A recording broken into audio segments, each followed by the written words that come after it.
माण तालुक्यातील गोंदोले बुद्रुक येथे बेकायदा देशी दारू विक्री करणाऱ्यावर दहिवडी पोलिसांनी धडक कारवाई करत गुन्हा दाखल केला आहे। 12 मे 2026 रोजी दुपारी 2:30 वाजण्याच्या सुमारास गोंदोले येथील आप्पा महाराज चौकातील कमानीजवळ पोलिसांनी छापा टाकला।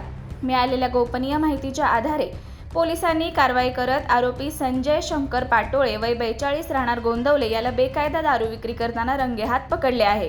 कारवाई दरम्यान पोलिसांनी आरोपीच्या ताब्यातून एकूण 4,415 रुपयांचा मुद्देमाल जप्त केला आहे।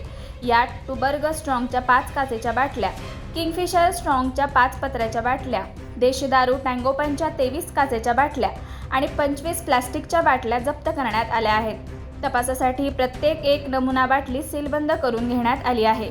या प्रकरणी पोलीस कॉन्स्टेबल अजिनाथ नरवट यांनी फिर्याद दिली असून आरोपी विरुद्ध महाराष्ट्र दारूबंदी कायदा कलम अंतर्गत गुन्हा दाखल करण्यात आला आहे। सहाय्यक पोलीस निरीक्षक दत्तात्रय दराडे यांच्या मार्गदर्शनाखाली पोलीस हवालदार RP खाडे या प्रकरणाचा पुढील तपास करत आहेत। माण तालुक्यात बेकायदा दारू विक्रीवर पोलिसांची कारवाई सुरूच राहणार असल्याचा इशारा देण्यात आला आहे।